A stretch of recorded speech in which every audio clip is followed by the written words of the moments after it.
Assalamualaikum warahmatullahi wabarakatuh. Nama saya Ahmad Randi Dwi Yulianto, kelas 11 MIPA 4 absen 2. Kali ini saya akan mempresentasikan persamaan lingkaran, materi kedudukan lingkaran terhadap titik, terhadap garis, dan terhadap lingkaran lainnya. Materi ini saya susun sendiri dan tidak melihat punya orang lain. Begitu juga dengan soalnya, saya menyusunnya sendiri. Baik, langsung kita mulai saja. PPT ini saya susun sendiri ya. Nama saya Ahmad Randi, kelas 11 MIPA 4 absen 2. Ini saya 14155 di SMA Negeri 1 Cepu. Kali ini kita akan membahas kedudukan titik terhadap lingkaran sama contoh soalnya. Ini contoh soalnya dalam kehidupan sehari-hari. Yang kedua, kedudukan garis terhadap lingkaran sama contoh soalnya juga. Yang ketiga, kedudukan lingkaran terhadap lingkaran sama contoh soalnya juga. Yang pertama, kita bahas dulu kedudukan titik terhadap lingkaran. Jadi kedudukan suatu titik, misalkan titik itu x1, y1 terhadap lingkaran dapat ditentukan dengan cara-cara berikut. Yang pertama, mensubstitusikan titik tersebut ke dalam persamaan lingkaran. Yang kedua, membandingkan jarak antara titik tersebut dengan pusat lingkaran dengan jari-jari lingkaran. Kita bahas dulu yang cara mensubstitusikannya. Titik tersebut terletak di dalam lingkaran. Apabila disubstitusikan kepada persamaan lingkaran, mendapatkan hasil kurang dari R kuadrat untuk bentuk yang x1 kuadrat tambah y kuadrat kurang dari R kuadrat. Jika pusatnya itu 0,0, apabila disubstitusikan mendapatkan kurang dari R kuadrat, maka dapat dipastikan titik tersebut ada di dalam lingkaran. Yang kedua, apabila lingkarannya ada di persamaan lingkarannya bentuknya x1, a kuadrat ditambah y1 min b kuadrat kurang dari R. Nah, apabila disubstitusikan, maka apabila hasilnya R kuadrat, maka titiknya ada di dalam lingkaran.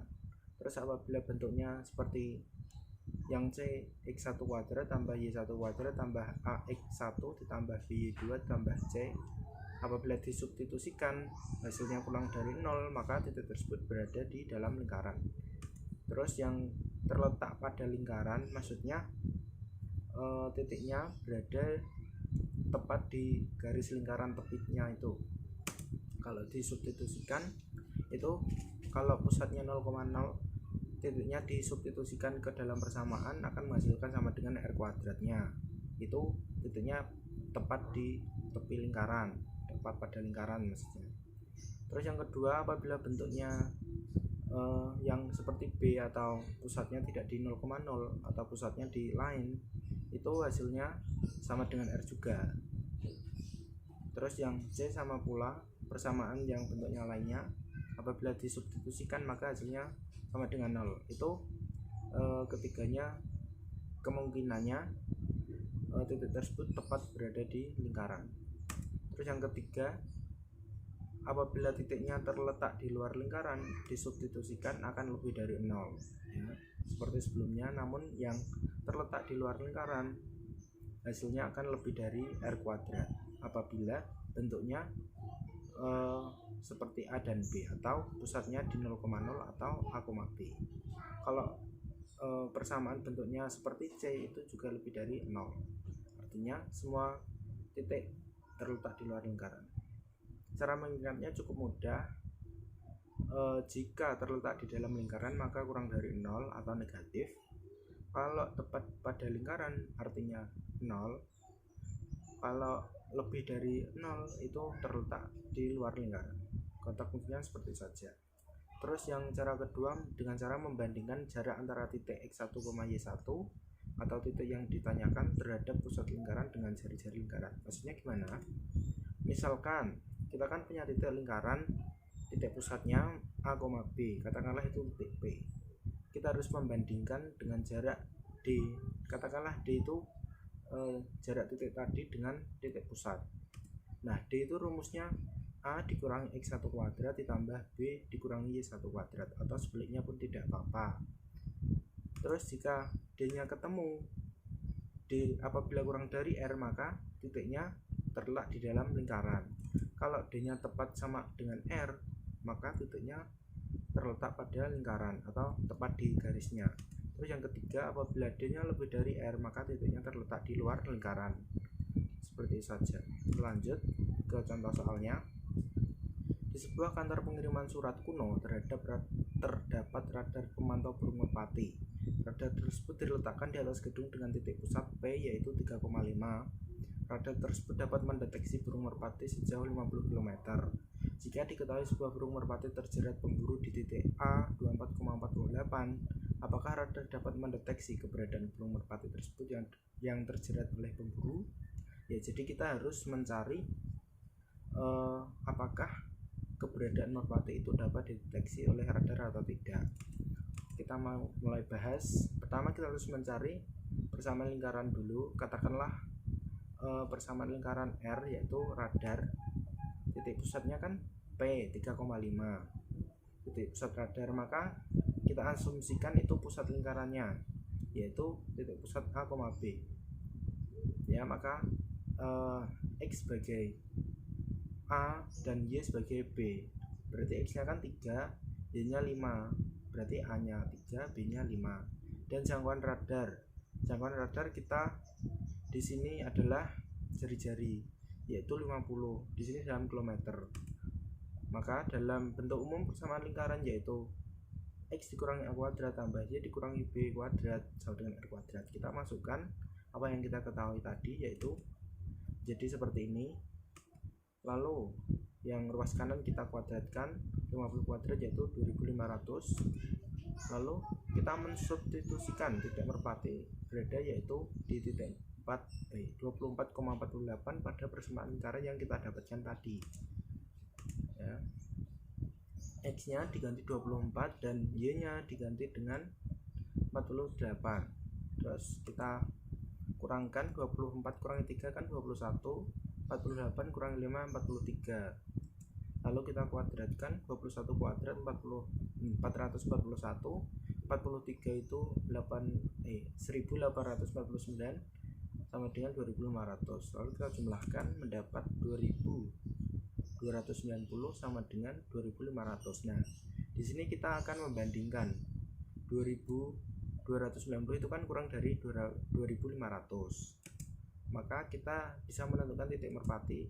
Setelah mensubstitusikannya pada persamaan lingkaran tadi, didapat bahwa 2290 kan kurang dari 2500.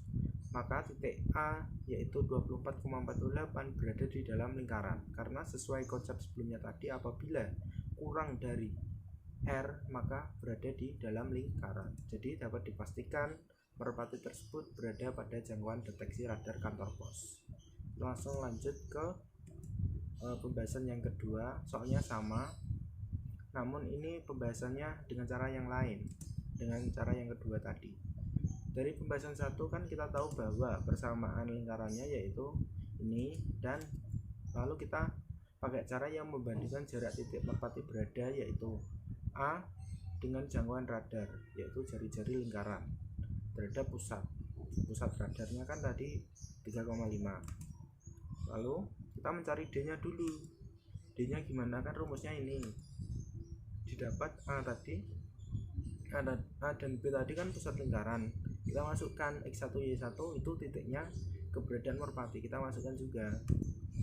Menjadi 3 kurangi 24 negatif 21 dikuadratkan, lalu 5 kurangi 48 yaitu negatif 43 dikuadratkan. Lalu dikuadratkan menghasilkan 441 ditambah 1849. Kita jumlahkan hasilnya akar 2290. Berapa? Sekitar 47,85. Jadi jarak titik merpati dengan pusat radar adalah 47,85 km. Lalu kita membandingkan jarak titik merpati dengan jangkauan radar terhadap pusat. Nah, apabila D-nya kurang dari 0 maka terdapat di dalam lingkaran. Apabila sama dengan kalau D-nya kurang dari R maka D atau titik tadi berada di dalam lingkaran. Kalau sama dengan R berarti tepat di lingkaran. Kalau lebih dari R, D-nya tidak dapat terdapat di luar lingkaran atau tidak ada di dalam lingkaran. Nah, karena di sini kurang, maka titik yang tadi 24,48 titiknya merpati berada di dalam lingkaran. Maka titik merpati berada di dalam lingkaran, dalam jangkauan radar. Langsung kita masuk ke materi kedua, yaitu kedudukan garis terhadap lingkaran. Jadi kedudukan garis L terhadap lingkaran L menyatakan posisi sebuah garis lurus dengan persamaan px kuadrat ditambah qy ditambah dengan persamaan px ditambah qy ditambah r sama dengan 0 terhadap suatu lingkaran dapat ditentukan dengan cara sebagai berikut. Yang pertama, mensubstitusikan persamaan garis L yang tadi, yang px tambah qy tambah r sama dengan 0 ke dalam persamaan lingkaran. Nah, habis kita substitusikan, kita akan mendapat persamaan kuadrat bentuknya ax kuadrat tambah bx tambah c sama dengan 0. Lalu kita menghitung nilai d nya atau diskriminannya, yaitu b kuadrat dikurangi 4ac. Terus cara yang kedua, membandingkan jarak antara titik pusat lingkaran dengan garis L dengan jari-jari lingkaran. Kita bahas dulu yang cara pertama. Jika didapatkan D kurang dari 0, maka garis L atau persamaan garis tidak memotong lingkaran L. Apabila diskriminannya sama dengan 0, garis L menyinggung lingkaran L, jadi hanya memotong di satu titik. Terus jika D nya lebih dari 0, garis L memotong lingkaran di dua titik gitu. Terus yang ini, misalkan titik pusat lingkaran adalah P, yaitu A, B, dan D adalah jarak antara titik A x1, y1 dan titik P, A, B. Maka rumusnya D adalah AP ditambah BG ditambah R per akar P kuadrat ditambah Q kuadrat gitu. Kalau diselesaikan secara aljabar, D-nya kan ketemu. Lalu jika D kecil lebih dari L, maka garis L tidak memotong lingkaran. Apabila D-nya sama dengan R, garis L menyinggung lingkaran L. Apabila D-nya kurang dari R, maka garis L memotong lingkaran L di dua titik. Seperti itu. Kita lanjutkan ke contoh aplikasi soal kedudukan garisnya. Seekor semut mula-mula berada di titik A, yaitu 16,2. Titiknya berada di lapangan yang berbentuk lingkaran yang dirumuskan sebagai x dikurangi 5 kuadrat ditambah y dikurangi 7 kuadrat sama dengan 81. Kemudian semut tersebut bergerak menuju titik B, yaitu 15,4 dan berhenti di sana. Apakah semut tersebut telah melewati lapangan? Kita mulai bahas. Bentuk umumnya persamaan lingkaran kan x dikurangi a kuadrat ditambah y dikurangi b kuadrat sama dengan r kuadrat. Berdasarkan persamaan itu, maka didapat a nya yaitu 5, b nya 7, dan r nya 9. Itu dikuadratkan, artinya diakarkan ya untuk mencari r. Dengan pusatnya a, b, maka pusatnya 5,7. Lalu mencari persamaan garis yang dilalui semut. Dengan semut kan tadi di titik A awalnya dan berakhir di titik B, yaitu 16,2 dan berakhir di 15,4. Kita cari menggunakan rumus persamaan garis, yaitu ini kita masukkan, katakanlah yang satu itu yang titik A, yang B itu titik kedua. Kita masukkan Y2 nya 2, Y1 nya 16, Y1 nya 2 dan Y2 nya 4, mohon maaf, X2 nya 15 dan X1 nya 16. Maka didapat Y dikurangi 4 per min 2. Min 2 didapat dari 2 dikurangi 4 sama dengan X kurang 15 per 16 kurang 15. Langsung terus kita kalikan silang, yaitu Y min 4 kali 1, satunya tidak perlu kita tulis, yang sampingnya min 2 dikali X kurang 15. Maka kita dapatkan Y kurang 4 sama dengan negatif 2X ditambah 30. Lalu min 2x kita pindah ke ruas kiri menjadi plus ya. Lalu yang sebelah kiri tadi ditambah y dikurangi 4, lalu yang ruas kanan 30 nya juga ikut pindah yaitu menjadi min 30. Terus akhirnya menjadi 2x ditambah y dikurangi 34 sama dengan 0. Maka persamaan garisnya adalah 2x ditambah y dikurangi 34 sama dengan 0. Nah, berdasarkan persamaan tersebut kan tadi rumusnya px ditambah gy ditambah r sama dengan 0, maka berdasarkan persamaan yang kita temukan tadi, p nya 2, q nya adalah 1, dan r nya negatif 34. Lalu kita membandingkan jaraknya dengan d, jarak pusat dengan titiknya. Rumusnya ini langsung kita substitusikan dengan rumus yang tadi. A nya 5, P nya 2, B nya 7, Q nya 1, dan R nya negatif 34. Disitu kita operasikan 5 kali 2 10, 7 kali 1 7 dikurangi 34, lalu per akar kuadrat dari 4 ditambah 1. Terus 17, 10 tambah 7 kan 17 dikurangi 34, negatif 17 per akar 5. Lalu akar 5 itu sekitar 2,2, lalu kita bagi menjadi negatif 7,72. Terus langkah terakhir yaitu membandingkan jarak titik pusat dengan garis yang dilalui semut dan jari-jari lingkaran. Nah, D nya kan kita sudah tahu yaitu 7,72 dan R nya tadi 9. Terus kita bandingkan, ternyata 7,72 itu kurang dari 9, artinya memotong lingkaran di 2 titik. Karena memotong di 2 titik dapat dipastikan semut telah melewati lapangan. Jadi semut telah melewati lapangan. Terus lanjut ke pembahasan yang kedua. Kita pakai cara yang lainnya, yaitu kita kan sebelumnya udah tahu persamaan garisnya, yaitu kan ini persamaan garisnya 2x ditambah y dikurangi 34 sama dengan 0. Lalu kita pindah ruas kanan menjadi min 2x tambah 34. Lalu kita substitusikan persamaan garis yang tadi, yang y sama dengan min 2x tambah 34 ke dalam persamaan lingkaran yang diketahui tadi. Jadi seperti ini, y nya diganti persamaan garis tadi. Terus kita jabarkan menjadi seperti ini, min 2x ditambah 27 itu dari 34 kurang 7.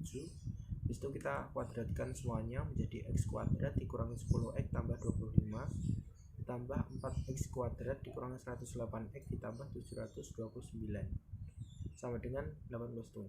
Mohon maaf, di sini ada kuadratnya ya, saya salah mengetik, mohon maaf. Yang betul kuadratnya udah hilang ya, karena udah dikuadratkan. Lalu kita jumlahkan suku-suku jenis, yaitu x kuadrat dengan x kuadrat, x dengan x, dan konstanta dengan konstanta. Yaitu kita dapatkan 5x kuadrat dikurangi 118x ditambah 673 sama dengan 0. Nah, ini kan kita dapat persamaan kuadrat. Lalu persamaan kuadrat kan ada A, B, sama C. Nah, A nya itu kan 5, B nya min 118, dan C nya 673. Lalu kita mencari diskriminannya seperti pembahasan sebelumnya tadi. Diskriminan kan rumusnya D sama dengan B kuadrat dikurangi 4AC. B nya kan min 118, berarti min 118 dikuadratkan dikurangi 4 kali A nya 5, C nya 673. Didapatkan min 118 kuadrat itu min kali min plus ya, berarti sama aja kayak 118 dikuadratkan, yaitu 13.924 dikurangi 5 kali 4 kali 673 itu 13.460. Kalau kita kurangkan mendapat 464, maka diskriminannya kan 464. Lalu kita bandingkan nilai diskriminan tadi untuk menentukan kedudukan garis terhadap lingkaran. Karena D nya lebih dari 0, 464 kan lebih dari 0, maka garis yang dilalui memotong lingkaran di 2 titik.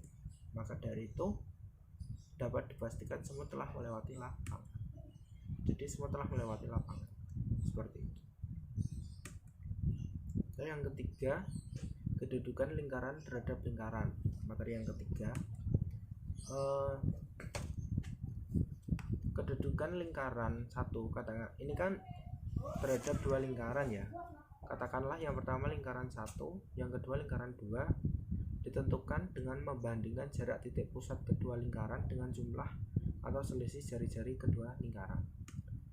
Jika terdapat dua lingkaran, yaitu lingkaran L1 dengan pusat P dan jari-jari R besar, lalu ada lingkaran 2 dengan pusat Q dan jari-jari R kecil, dan di mana R besar lebih dari R kecil, maka dapat dipastikan beberapa kedudukan seperti yang pertama, L2 terletak di dalam L1 dengan P dan Q berhimpit, maka syaratnya PQ adalah 0. Kondisi ini dinamakan konsentris atau sepusat, atau digambarkan seperti ini ya. Jadi kedua lingkaran itu memiliki pusat yang sama dengan lingkaran kedua yang berada di dalam lingkaran yang lebih besar.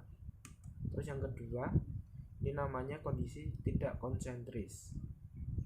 Apabila lingkaran yang lebih kecil terletak di dalam lingkaran yang lebih besar dengan syarat jari-jari lingkaran kecil besarnya di antara jarak kedua pusat lingkaran dan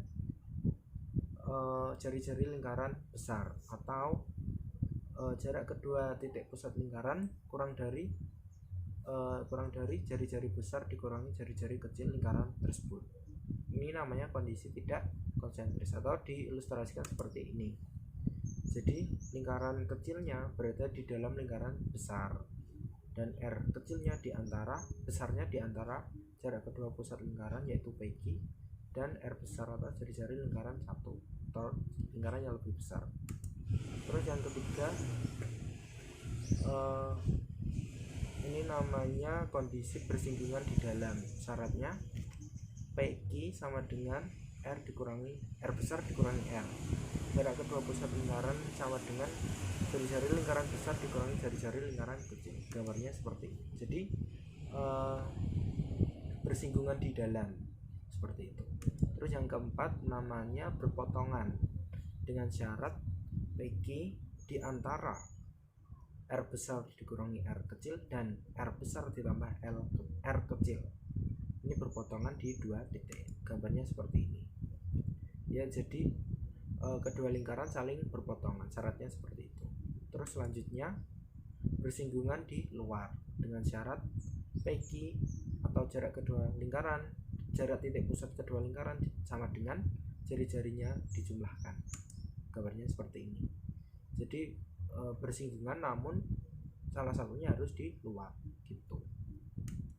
Lalu yang keenam ada kondisi saling lepas, di mana jarak titik pusat kedua lingkaran itu lebih dari selisih dari jari-jari lingkaran besar dikurangi jari-jari lingkaran kecil.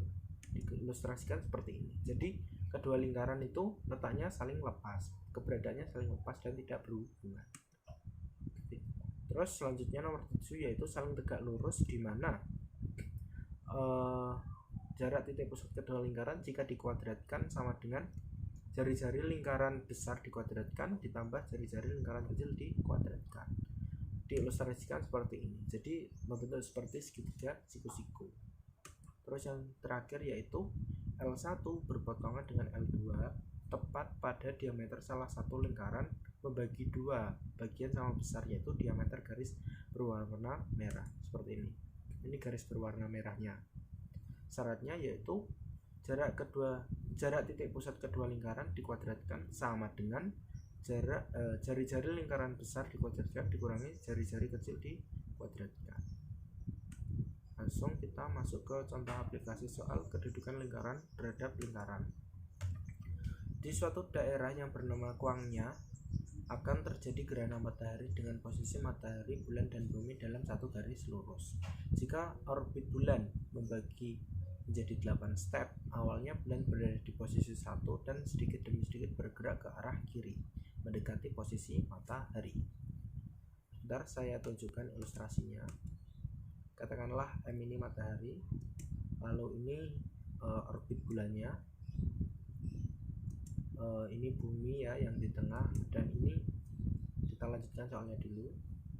Maka setelah sampai di posisi 3, kan awalnya ada di sini di posisi 1, lalu bergerak ke 3 sedikit demi sedikit. Maka setelah sampai di posisi 3, apakah terjadi gerhana matahari? Jelaskan posisi bulan dan matahari jika dilihat dari sebelah kiri bumi. Secara matematis kita harus menjelaskannya. Katakanlah segitiga ungu ini adalah sudut pandang dari bumi. Artinya di sini orang itu melihat bulan seperti apa, apakah terjadi matahari atau tidak. Apabila matahari dirumuskan dengan x min 6 kuadrat tambah y min 2 kuadrat sama dengan 100, dan saat di posisi 3 bulan dirumuskan x ditambah 4 kuadrat ditambah y min 2 kuadrat sama dengan 4. Kita langsung kerjakan. Pertama kita harus mencari jari-jari dan titik pusat matahari dan bulan berdasarkan persamaannya, yaitu ini LM. Katakanlah persamaan lingkaran mewakili matahari, LM seperti itu, dan BU adalah persamaan lingkaran untuk bulan. Berdasarkan bentuk persamaan lingkaran yaitu ini yang pusatnya A, B, maka jika jari-jari matahari R besar maka R nya 10. Jadi harus diakarkan terlebih dahulu. Kalau di sana 100 berarti harus diakarkan akar 100 yaitu 10 dengan pusatnya A, B yaitu 6,2. Terus selanjutnya jari-jari matahari yaitu R, mohon maaf saya salah ini ya, harusnya jari-jari bulan. Katakanlah R kecil, maka R kecilnya yaitu 2, jadi juga harus diakarkan dulu dengan pusat min 4,2 seperti sebelumnya tadi. Terus kita mencari jarak antar titik pusat yaitu katakanlah AB, rumusnya ini XR. Katakanlah R itu punyanya matahari yang besar dan R kecil untuk bulan. Kita masukkan X untuk ini didapatkan dari titik pusatnya ya. XR kan berarti 6, X kecilnya berarti min 4 dikuadratkan, lalu YR nya, YR besar 2 dan YR kecil 2 juga. Nah terus kita jabarkan menjadi 6, itu kan min ketemu min menjadi plus, lalu dikuadratkan, terus yang belakangnya 2 dikurangi 2 kuadrat, 2 dikurangi 2 kan 0, terus dikuadratkan, 0 tidak perlu kita tulis. Selanjutnya kita jumlahkan 6 tambah 4 10, kita kuadratkan, kita akarkan, jadi nggak ngaruh, jadi AB nya itu 10. Jadi jarak antar titik pusat kedua lingkaran tersebut adalah 10 gitu. Selanjutnya kita membandingkan jarak AB yang 10 tadi dengan kedua lingkaran. Caranya yang pertama, AB sama dengan 0 itu tidak memenuhi. Karena apa? Karena kalau AB nya 0 artinya kedua lingkaran tersebut sepusat. Ini tidak sepusat karena bulan dan matahari punya pusat masing-masing, yaitu matahari 6,2 dan bulan 4,2. Terus yang kedua yaitu kondisi tidak konsentris, tidak memenuhi karena jari-jari lingkaran kecil berada di antara AB dan R. Jika kita masukkan kan menjadi 2 di antara 10 dan 10, kan tidak masuk akal gitu, jadi tidak memenuhi. Terus yang ketiga berpotongan di 2 titik, ini juga tidak memenuhi karena apabila kita masukkan kan menjadi 10 sama dengan 10 tambah 2, jadi 10 sama dengan 12, kan tidak ya, 10 sama dengan tidak sama dengan 12, artinya tidak memenuhi. Terus yang keempat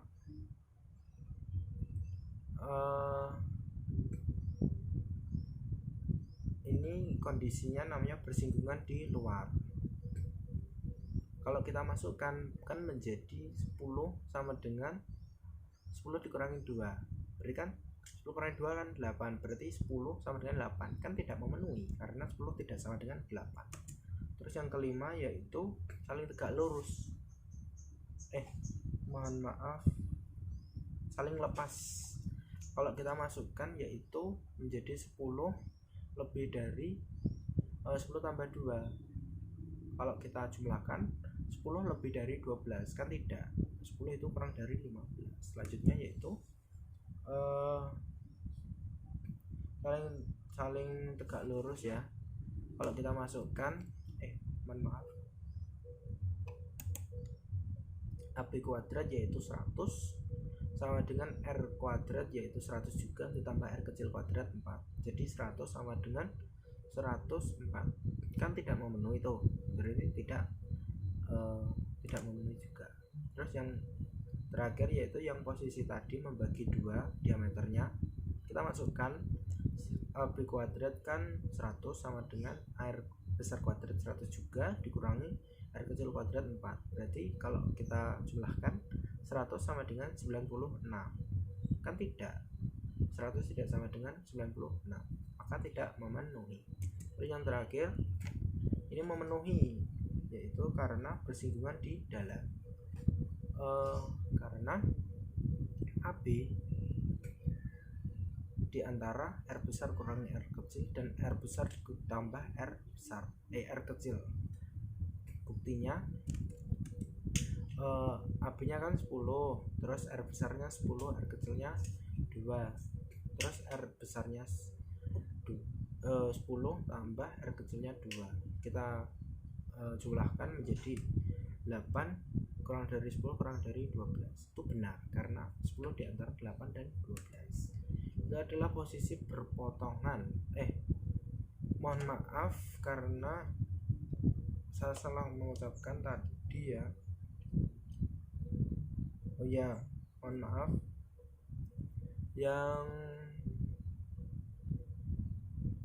Yang nomor 2 harusnya tadi bersinggungan di yang nomor 3 harusnya bersinggungan di dalam, yang ini harusnya bersinggungan di dalam, tapi saya tadi mengucapkan berpotongan, mohon maaf. Yang berpotongan harusnya yang ini ya, mohon maaf, saya salah mengucapkan.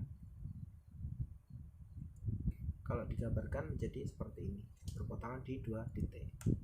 Syaratnya juga memenuhi, artinya kesimpulannya sedang terjadi gerhana matahari, namun hanya sebagian, karena di posisi 3 yang kita kerjakan ini bulan hanya menutupi sebagian matahari saja, seperti itu. Lalu kita sudah selesai. Terima kasih atas waktunya. Seluruh materi di PPT ini berdasarkan apa yang kami dapatkan dari guru pengaku mata pelajaran yaitu Bu Ika.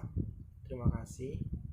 Dan contoh soalnya saya buat sendiri dan saya hanya menyampaikan itu saja. Maafkan saya karena dalam PPT ini saya banyak kesalahan, mungkin banyak pengucapan yang mencela-mencela ya, dan penulisannya yang tidak, maksudnya kurang tepat lah. Yang harusnya kuadratnya sudah dihapus tapi masih ada, tapi insya Allah lain kali saya harus lebih baik lagi. Demikian yang dapat saya sampaikan dalam video ini. Mohon maaf apabila terdapat kesalahan dalam materi dalam penyampaiannya. Mohon maaf ya, untuk dikoreksi selanjutnya agar kedepannya lebih baik. Terima kasih. Mapel Matematika Peminatan, gurunya Bu Ika Nora, tahun pelajaran 2020-2021, SMA Negeri 1 Jepun. Terima kasih. Wassalamualaikum warahmatullahi wabarakatuh.